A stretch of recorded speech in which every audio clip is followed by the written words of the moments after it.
This is TWiT. There's big news this week in Xbox land. Jen Taylor, who played Cortana in the games, is going to reprise her role in the Halo TV series. Am I right? Oh, my God. Oh, my God. Oh, my God. You buried the lead again, Thurrott. Oh, and also Microsoft released its first new console generation in 7 years. Yeah, that was that also happened, and that's actually kind of a big deal. Sold out right away, right? I mean, there's just you can't find it anywhere. It's a big problem. Yeah, it's still a big. Speaking of which, Leo, what happened with you? Did you? I forgot to. What have you done? I forgot to get up. You forgot? So I got to do the same thing at midnight tonight for the PS5. Oh, it's tonight, PS5. Yeah. Okay. I gotta set alarms or something. I was really hoping for better news with regards to availability, but it looks like I went to Target later, and it was we don't have any. No. Now, there's no reason they can't deliver more over time and all that kind of stuff. I'll get it eventually. I'm not dying. This is also, and the PlayStation's running into this too. This is going to be mostly like what we think of as an online launch. I mean, there aren't going to be lines of people standing out in front of stores, that kind of thing, because of COVID. And, online shopping is always, I guess, easier or whatever. But I mean, it's kind of the way the world's going. But yeah, and that was my plan, to order online and for in-store pickup. But I've overslept. So I'll try it again tonight. We'll see. But you're right that they did offer the $35 a month plan as well as the buy it outright plan. So and that you was can great. get that at multiple retailers too, which is neat. Retailers are doing it. It's a good way to go. 2 years, $35 a month for the more expensive one, and you get Xbox Game Pass Ultimate. It's a great deal. Yeah, I mean, So the consoles are okay. No, they're just kidding. They're awesome. I will say, just if it makes you feel any better about not getting one right away. So some of the issues that Microsoft faces is that it's a different world today, obviously. The Xbox ecosystem has expanded to include cloud gaming, and that's going to expand even more as we move forward. And so there are different ways to play games. And because of their ongoing strategy where they want you to be able to play the games you want to play anywhere, there are no new truly next-gen exclusive games that only run on Xbox Series X and S. There aren't. I mean, so... You see, one of the reasons I thought Bethesda, the next Skyrim or whatever, I'm going to... But there's nothing... At this point, that's why I'm not, broken up. Yeah. And by the way, for whatever it's worth, too, the other weird thing about it, and this is a good thing or a bad thing, depending on your attitude, is, you sign in, you set it up, and then you use it day to day. Those interfaces are literally 100% identical, right, to the Xbox One. It's the same software, So, it's not the explosion of new that I think a lot of people expect with a new device. That said, everything you do on these consoles is faster, way faster. One of the big problems we had with the Xbox 360 and Xbox One was just the speed of the UI. And that has been solved. They literally run the user interface, the operating system on a processor core all by itself. It's dedicated just to that, and you can tell everything is just comes right up. One of my favorite features of the console is actually a feature of the controllers, which by the way you can use with the older consoles. It has a share button in the middle of the controller, which is really neat because in the past, unless you could speak to it if you had Kinect, the only way to take a screenshot would be to bring up the Xbox guide. So you press the white lit up button, and then you have to hit, I think it's Y for screenshot and whatever the letter is for video recording. But now you can just hit the button. It just takes a screenshot. It's fast. It's immediate. It's really great. And you can also do a long press on it to do a recording, like a video recording. Nice. Super nice. Nice. As far as, the other thing, I had seen some story where someone said some journalist or somebody burned their hand on this thing. That's impossible. This thing runs cool. It is, it gets warm, but you can press your hand down it full stop. I literally a week ago Saturday played, I think for 6 to 8 hours straight, and it never got hot, ever. It is silent, which is amazing. Oh, wow. My Xbox One X sounds like a jet turbine when I play games on that. It has a fan, but that cooling tower design, I guess, means it's a slow-moving, fast, big fan. It's exactly right. It's awesome. And the other thing it does that both of them do to some degree, but especially the Series X, is they make your existing game library better in some way for every single game. So some games are optimized and they're literally just better, like they look better, they run at faster frame rates, whatever it is. But even games that aren't will benefit from the velocity architecture, where they'll load more quickly, or they'll add auto HDR effects to the game without the developer having to do anything. Like everything is better in some way moving forward to the new console. So it's neat. There's a couple of little things that are kind of going to be problematic for people. I think storage is going to be a problem. And storage is a problem because you can only run games off of the native storage system. So if you attach a USB hard drive, you can run your backward compatible games from there, like your old Xbox One games, but you can't put new games on there.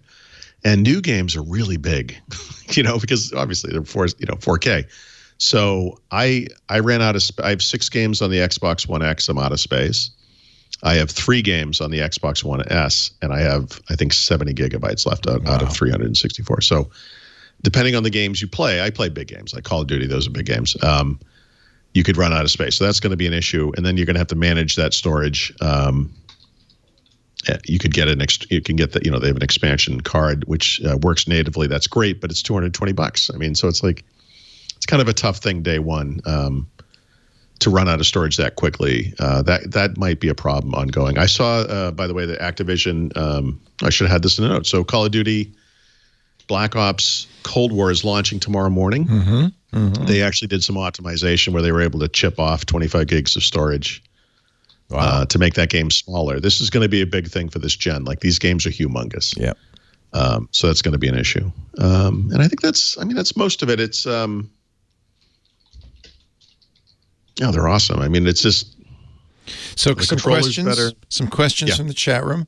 Have you played any original Xbox games on the new Series X? What do they look like?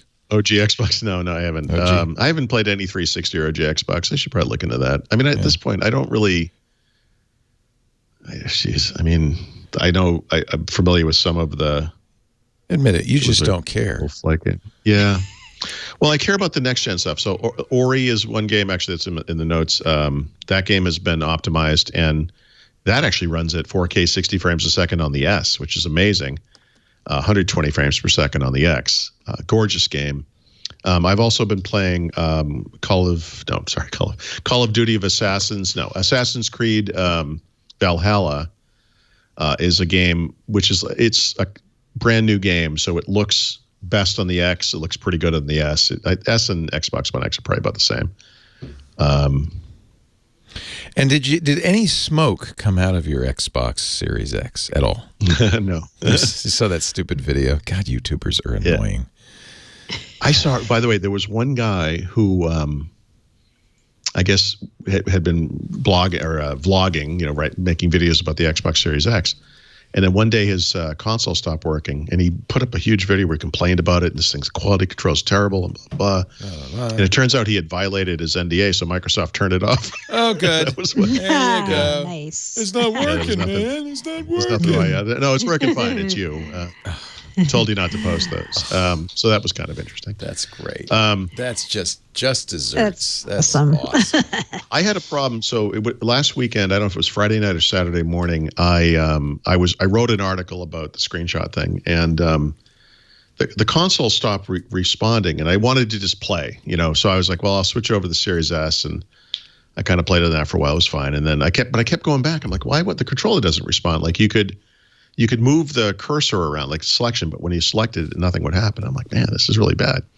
And Sunday, same thing. I worked on it again. Finally, I was like, man, I wanted to keep writing stuff about it. So I'm like, I'll install some more stuff on the S. If I'm just gonna play a game, I'll just go on the One X, I guess. I mean, stuff is installing over here. I couldn't figure it out. And so Monday morning, I woke up and I thought, well, I'm gonna have to write Microsoft and say, look, something's wrong with this console. I don't know how to handle this. Obviously, at some point, I'm gonna have to discuss this publicly.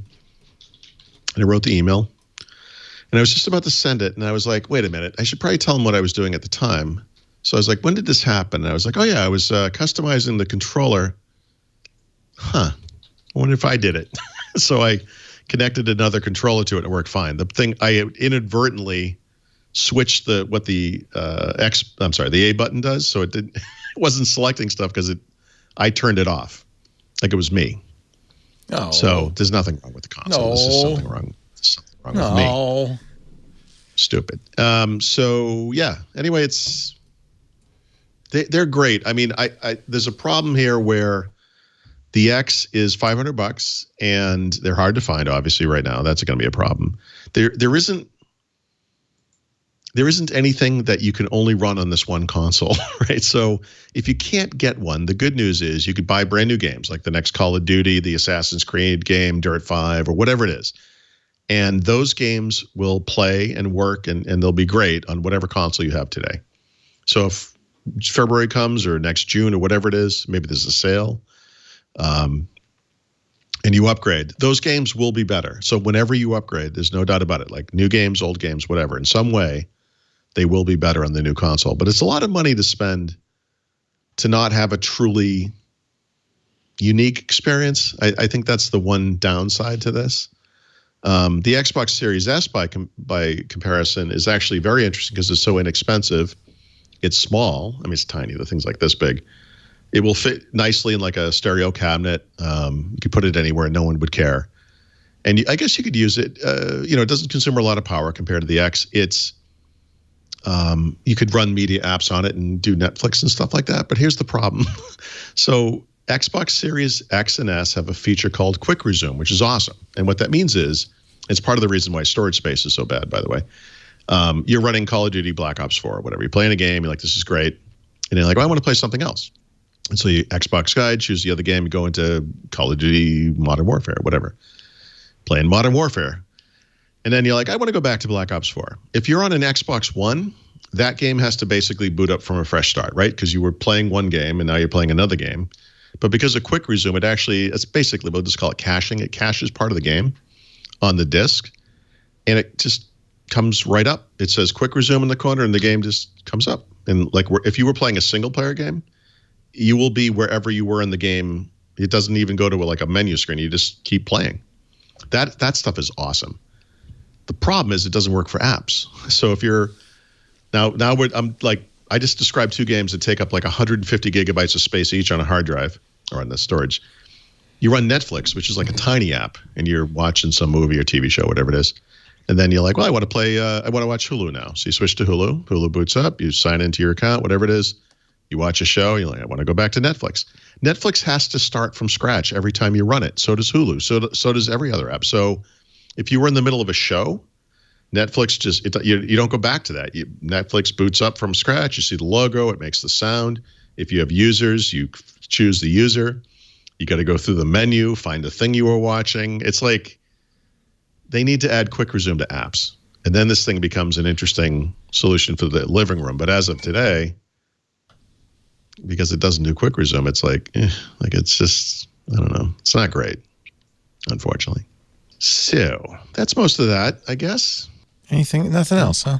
Eric, Joe, nothing to add? Nothing to add? Nothing much to add here. Okay.